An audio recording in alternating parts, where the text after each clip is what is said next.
Mga minamahal kong kapatid sa pananampalataya at sa paghahanap ng pag-asa, maligayang pagdating sa isang espasyo kung saan ang imposible ay nagiging posible, kung saan ang pananampalataya ang nagbubukas ng mga pinto, at kung saan ang mga himala ay totoo at personal.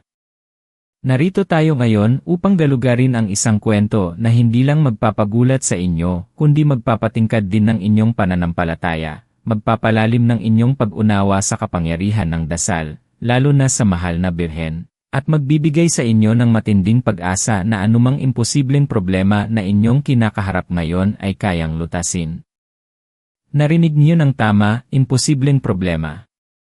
Dahil ang kwentong ibabahagi ko sa inyo ay patunay na sa mga sandaling wala na tayong maisip na solusyon, may isang kapangyarihan na handang kumilos para sa atin. At ito ay isang kapangyarihan na nagmumula sa banal na Birhen, na ating mapagkakatiwalaan, na ating inang mapagpala.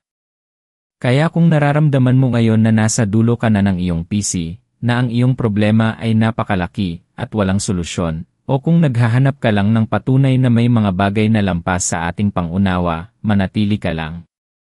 Dahil ang bawat salita, bawat sandali ng video na ito ay ginawa para sa iyo, para sa iyong puso, para sa iyong espiritu, at para sa iyong paglalakbay patungo sa pagbabago. Huwag kayong bibitiw dahil ang bawat detalye ay mahalaga at may dalang pag-asa na hindi nyo inaasahan. Simulan natin ang lahat sa isang katotohanan na madalas nating makalimutan sa gitna ng ating mga pagsubok. Tayong mga tao, likas nating hinahanap ang lohika, ang mga solusyon na nakikita at nahahawakan. Kapag may problema, nag-iisip tayo ng mga hakbang, ng mga paraan, ng mga tao na maaaring makatulong. Pero paano kung ang problema ay lampas na sa lohika? Paano kung ang lahat ng iyong ginawa, lahat ng iyong nilapitan, lahat ng iyong pinaniwalaan ay bigla na lang naglaho at nag-iwan sa iyo ng isang malaking kawalan ng pag-asa? Ito ang punto kung saan nagsisimula ang kwento ni Aling Elena, isang simpleng may bahay at ina mula sa isang probinsya, na ang buhay ay biglang binalot ng isang trahedya na halos gumuho sa kanyang mundo. Isipin niyo ito, isang pamilyang payapa, may kaunting ari-arian, sapat lang para sa pang-araw-araw na pangangailangan. May 3 anak si Aling Elena, masisipag at mapagmahal. Ang kanyang asawa ay isang maliit na magsasaka, sapat ang kita para makaraos. Ngunit isang araw, isang biglaang sakit ang tumama sa kanyang asawa. Hindi ito ordinaryong sakit. Ito ay isang sakit na mabilis na lumala, nangangailangan ng agarang operasyon, at higit sa lahat, nangangailangan ng malaking halaga ng pera. Doon nagsimula ang lahat ng hirap. Una, ibinenta nila ang kanilang maliit na lupa. Sumunod, isinanla nila ang kanilang bahay. Utang dito, utang doon. Ginawa nila ang lahat ng kanilang makakaya. Ang mga anak ni Aling Elena ay tumulong din, nagtatrabaho sa murang edad para lang makatulong sa pamilya. Pero sa bawat hakbang nila, tila mas lumalaki ang problema. Ang operasyon ay nagtagumpay, salamat sa Diyos, ngunit ang paggaling ay matagal at ang gastos ay patuloy na lumobo. Ang kanilang mga utang ay umabot sa isang punto na parang isang bundok na hindi na kayang akyatin. Bawat araw, paggising ni Aling Elena, ang bigat ng mundo ay nasa kanyang balikat. Ang kanyang mga anak ay nagtanong kung kailan sila makakabalik sa kanilang bahay, kung kailan sila makakain ng maayos, kung kailan matatapos ang lahat ng problema. Wala siyang masagot. Ang kanyang asawa, kahit na nagpapagaling, ay ramdam ang bigat ng sitwasyon na nagpapabagal sa kanyang paggaling. Ito ay isang sitwasyon na tila walang solusyon. Ito ay isang problema na imposibleng lutasin sa mga mata ng tao. Kung ikaw si Aling Elena, ano ang gagawin mo? Saan ka hihingi ng tulong? Kanino ka lalapit? Ang nararamdaman ni Aling Elena ay maaaring nararamdaman mo rin ngayon. Ang pakiramdam na nakakulong ka sa isang problema na parang pader na hindi mo kayang gibain. Ang takot na walang magbabago. Ang sakit na makita ang iyong mga mahal sa buhay na naghihirap dahil sa isang bagay na wala ka namang magawa. Hayaan niyo akong sabihin sa inyo, naiintindihan ko kung ano ang nararamdaman niyo. Ang pagdududa, ang panghihina ng loob, ang pakiramdam ng pagiging helpless. Pero dito mismo, sa pinakamadilim na bahagi ng kwento ni Aling Elena, doon nagsimula ang pinakamalaking pagbabago. Dahil sa kabila ng lahat, may isang bagay na hindi nawala kay Aling Elena, ang kanyang pananampalataya. Hindi ito pananampalatayang perpekto, puno rin ito ng pagdududa at tanong, pero ito ay pananampalataya na kahit paano ay kumapit sa isang maliit na sinag ng pag-asa. Isang araw, habang nakaupo siya sa isang sulok ng kanilang inuupahang kwarto, umiiyak, hawak niya ang isang lumang rosaryo na bigay pa ng kanyang lola. Ito ang sandali ng kanyang pagbulong. Hindi siya nagdasal ng malakas, hindi siya nagdasal ng formal. Siya ay bumulong lang na may luha sa kanyang mga mata, "Mahal na Birhen, Inang Maria, tulungan niyo po kami. Hindi ko na po alam ang gagawin. Kami po ay walang-wala na. Ang aking asawa, ang aking mga anak, sila po ang tanging yaman ko. Wala na po akong ibang matakbuhan. Mangyari po, kahit anong himala, gawin niyo po." Sa sandaling iyon, hindi siya humihingi ng isang lohikal na solusyon. Humihingi siya ng isang himala.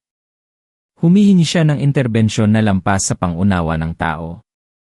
At sa mga panahong ganoon, kapag tayo ay lubos na sumusuko at nagtitiwala sa isang kapangyarihan na mas dakila sa atin, doon nangyayari ang mga bagay na hindi natin inaasahan.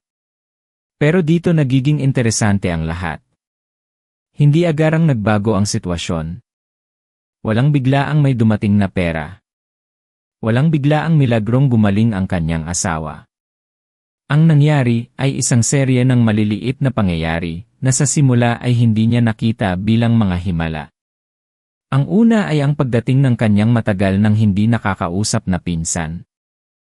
Ang pinsan niya ay narinig ang kanilang kalagayan at nag-alok ng tulong sa pagbabantay sa kanyang asawa para makapagpahinga si Aling Elena. Simpleng bagay lang ito, pero para kay Aling Elena, ito ay isang malaking ginhawa. Ang mga sandaling iyon ng pahinga ay nagbigay sa kanya ng oras para makapag-isip, makapagdasal, at kahit paano ay makapag-ipon ng lakas. Ito ay isang paalala na ang mga himala ay hindi laging malaki at maingay. Minsan, ito ay nasa mga maliliit na kilos ng kabutihan, sa mga hindi inaasahang tulong, at sa mga taong ipinadala sa ating buhay sa tamang oras. Ang ikalawang pangyayari ay tungkol sa kanyang anak na lalaki. Isang gabi, habang naglalakad pabalik galing sa trabaho sa palengke, nakita ng kanyang anak ang isang matandang babae na nahihirapan magbuhat ng kanyang pinamili. Kahit pagod at gutom na, tinulungan niya ang matanda. Hindi niya alam, ang matandang babae ay isang negosyante pala na naghahanap ng mapagkakatiwalaang tao na magtatrabaho sa kanyang tindahan. Dahil sa kabaitan ng anak ni Aling Elena, inalok siya ng trabaho na may mas magandang sahod at mas maikling oras. Ang perang kinikita ng kanyang anak ay hindi man sapat para lutasin ang lahat ng problema, pero ito ay nakatulong para makabili sila ng mas masarap na pagkain at makabayad sa ilang maliliit na utang. Ito ay nagbigay ng pag-asa, hindi lang kay Aling Elena, kundi sa buong pamilya. Isipin niyo, kung hindi siya naging mabait, kung hindi siya tumulong sa matanda, hindi mangyayari ang pagkakataong iyon.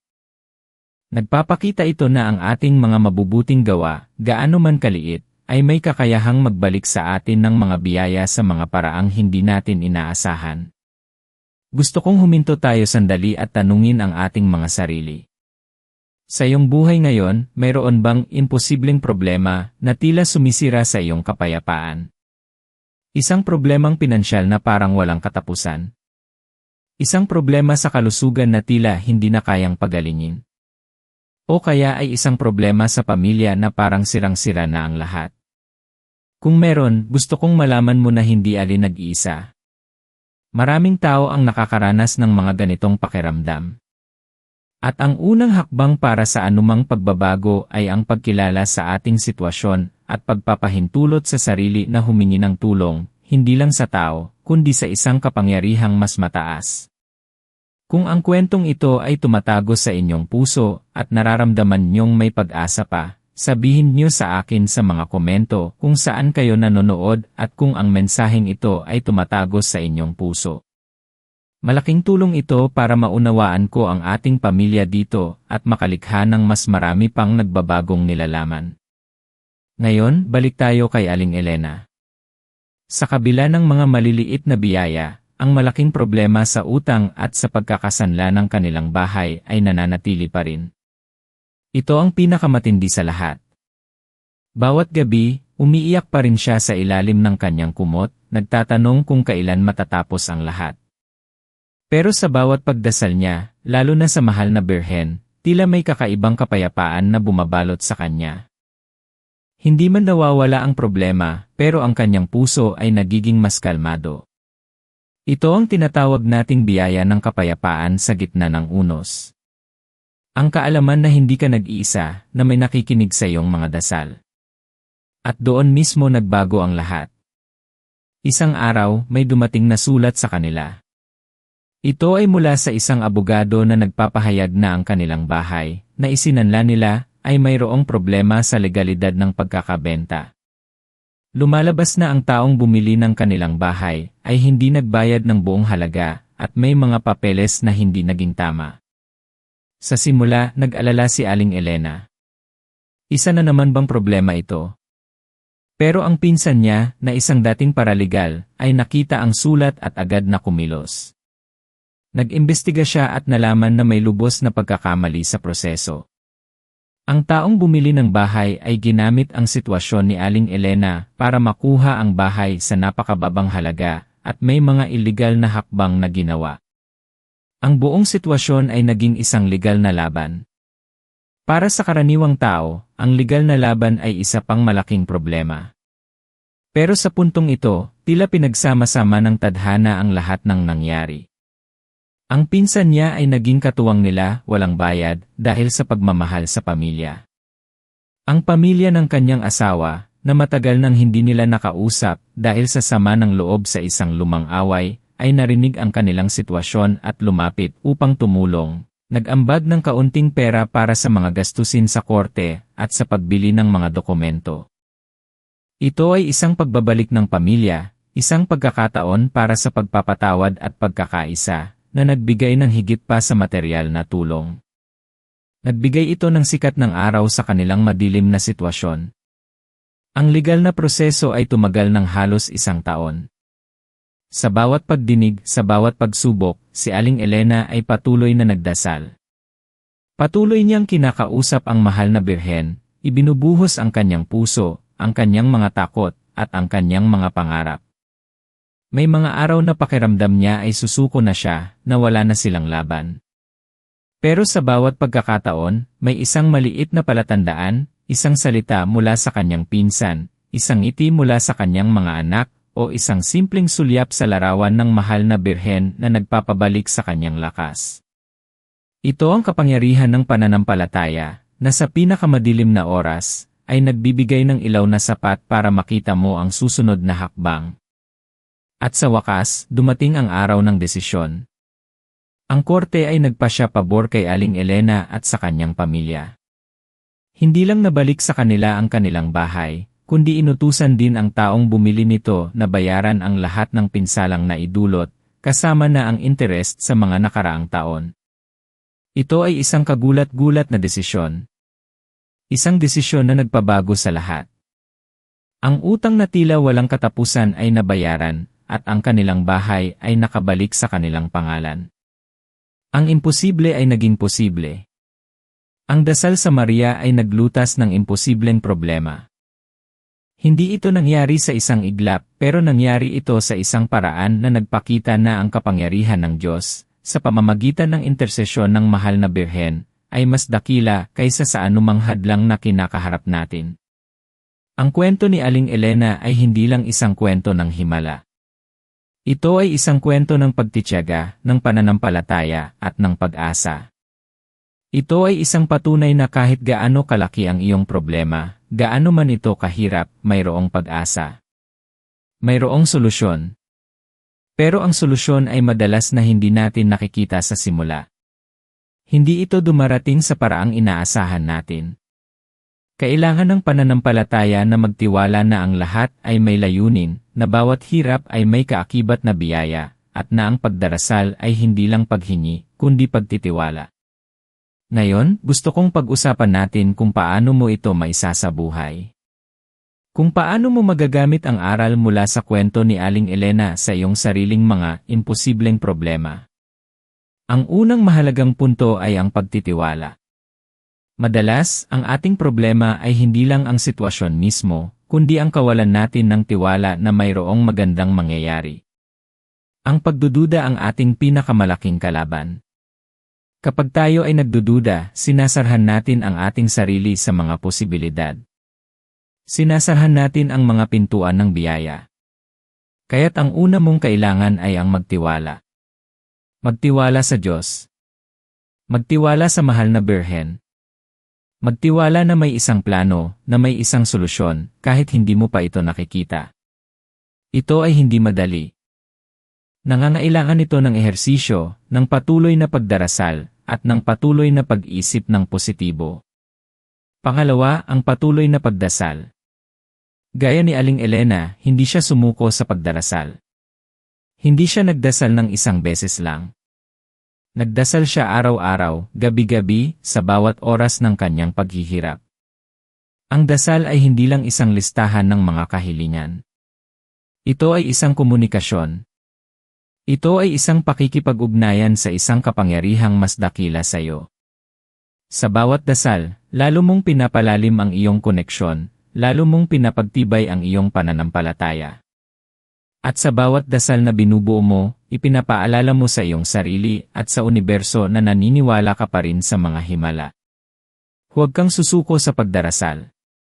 Ang bawat dasal ay isang butil na itinatanim mo, at sa tamang panahon, ito ay mamumunga. Ang ikatlo ay ang pagkilos. Hindi lang sapat ang pagdarasal. Mahalaga rin ang kumilos. Sa kwento ni Aling Elena, kahit nagdasal siya, patuloy din siyang kumilos. Nagtrabaho siya, hinanap niya ang paraan, kahit maliliit na paraan. Ang kanyang anak ay tumulong din ang kanilang pinsan, ay kumilos din ang mga himala, ay madalas na nangyayari sa pamamagitan ng mga tao, sa pamamagitan ng mga pagkakataon na ibinibigay sa atin. Kaya't huwag kang matakot kumilos. Kung may pagkakataon kang tumulong sa kapwa, gawin mo. Kung may pagkakataon kang matuto ng bagong bagay para makahanap ng trabaho, gawin mo. Kung may pagkakataon kang makipag-ugnayan muli sa isang taong matagal mo nang hindi nakakausap, gawin mo. Ang bawat hakbang, gaano man kaliit, ay maaaring maging susi sa solusyon ng iyong imposibleng problema. Ito ang dahilan kung bakit napakaganda ng kapangyarihan ng pagdarasal sa mahal na Birhen. Bilang ating ina, siya ay may malalim na pagmamahal at pangunawa sa ating mga pinagdadaanan. Siya ang ating tagapamagitan, ang ating advokata, na nagdadala ng ating mga kahilingan sa kanyang anak, si Jesus. Hindi tayo nagdadasal sa kanya na parang siya ang Diyos, kundi nagdadasal tayo sa kanya bilang isang mapagmahal na ina na may koneksyon sa Diyos. Alam niya ang sakit ng isang ina, ang sakit ng isang may bahay, ang sakit ng isang taong nangangailangan. Kaya't kapag tayo ay nagdadasal sa kanya, tila binubuhos natin ang ating puso sa isang ina na laging handang makinig at tumulong. Ang kanyang intersesyon ay napakalakas, at marami nang nagpapatunay na sa mga sandaling wala ng pag-asa, ang kanyang pagtulong ang nagbubukas ng mga bagong pintuan. Isipin ninyo, hindi natin alam kung anong mga pagsubok ang darating sa atin sa buhay. Hindi natin alam kung kailan tayo mahaharap sa mga problema na tila walang solusyon. Pero ang isa sa mga pinakamahalagang aral na matututunan natin ngayon ay ang kahalagahan ng pagiging laging handa. Hindi ko ibig sabihin na maging handa sa material na bagay, kundi maging handa sa espiritual. Ang pagpapalalim ng iyong pananampalataya, ang pagpapatibay ng iyong relasyon sa Diyos at sa mahal na Birhen, ang pagiging mabait sa kapwa, ang pagiging bukas sa mga biyaya at pagkakataon. Ito ang mga bagay na maghahanda sa iyo sa anumang unos na darating. Ang iyong pananampalataya ang magiging kalasag mo, ang iyong pag-asa ang magiging ilaw mo, at ang iyong pagdarasal ang magiging sandata mo. Mayroong isang paniniwala na ang mga himala ay bihira. Na ito ay para lang sa mga napiling tao. Pero gusto kong palitan ang paniniwalang iyan sa iyong puso ngayon. Ang mga himala ay hindi bihira. Ang mga himala ay nasa paligid natin araw-araw, pero madalas, hindi natin nakikita dahil abala tayo sa paghahanap ng mga solusyon na lohikal lang.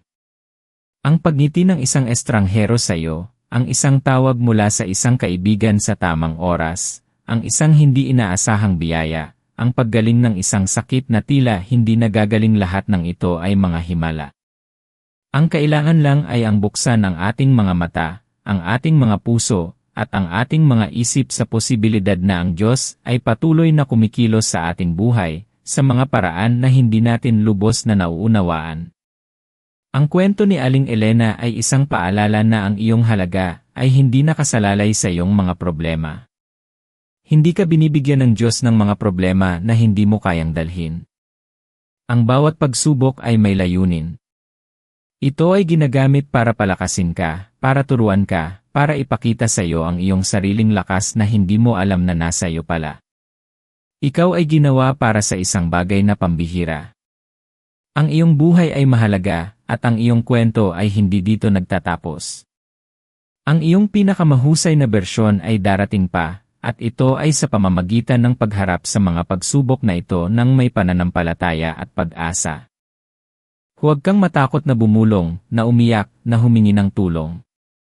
Huwag kang matakot na ilapit ang iyong imposibleng problema sa mahal na Birhen. Siya ay ina natin, at bilang ina, wala siyang ibang hangad kundi ang kabutihan ng kanyang mga anak.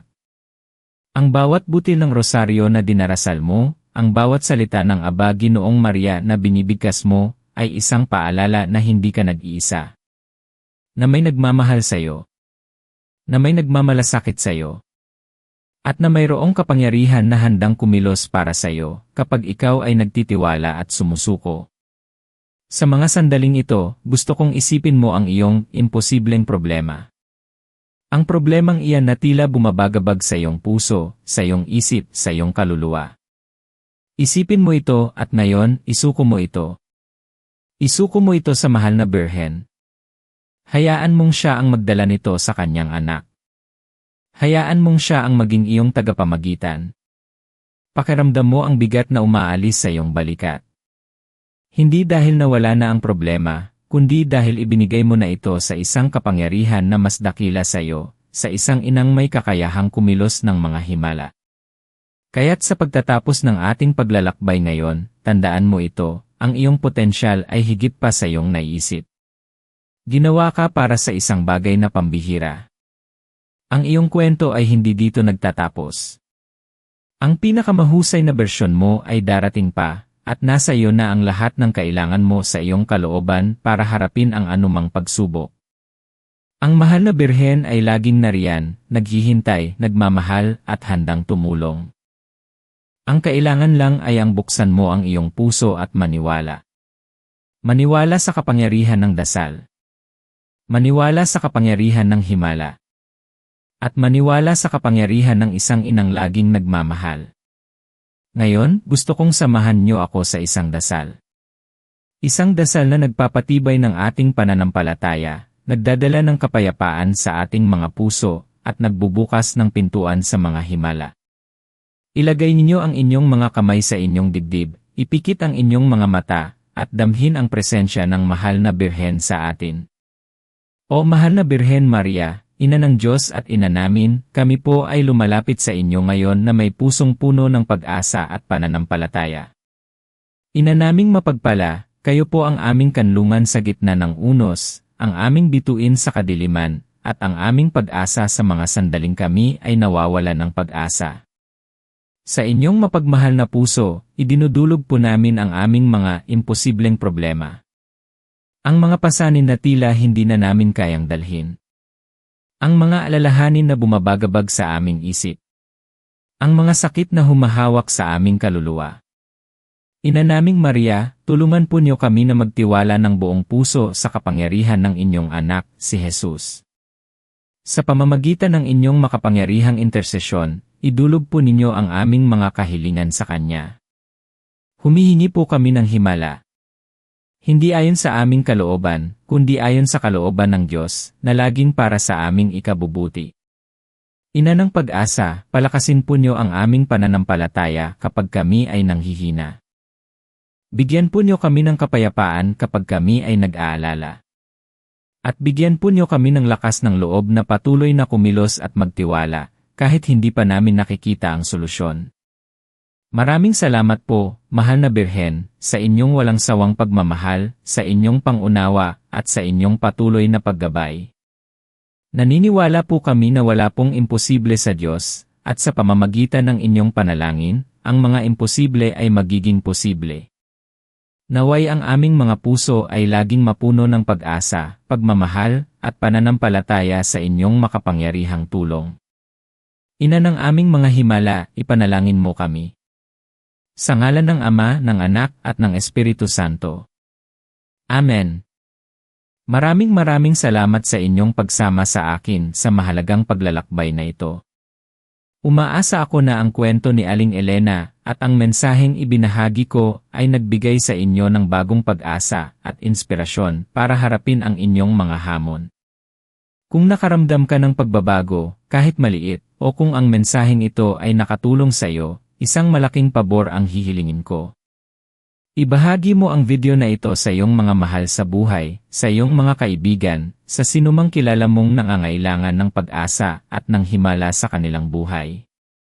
Ang isang pagbabahagi mo ay maaaring magpabago ng buhay ng isang tao. Huwag mong kalimutan na i-like ang video na ito, dahil ang bawat like ay nagpapakita na ang mensaheng ito ay mahalaga para sa iyo at nakakatulong sa aming channel na umabot sa mas maraming tao. At syempre, kung hindi ka pa nakakapag-subscribe, pindutin mo na ang subscribe button at ang bell icon sa tabi nito para lagi kang updated sa aming mga bagong video na puno ng pag-asa, inspirasyon, at pagbabago. Dahil dito sa ating pamilya, naniniwala tayo na ang bawat isa sa atin ay may kakayahang lumikha ng mga himala sa ating buhay. At bago ka umalis, may inihanda akong isang napakagandang video para sa iyo na magpapatuloy sa iyong paglalakbay sa pananampalataya at pagbabago. Pindutin mo lang ang link na lumalabas ngayon sa iyong screen o hanapin ito sa description box sa ibaba.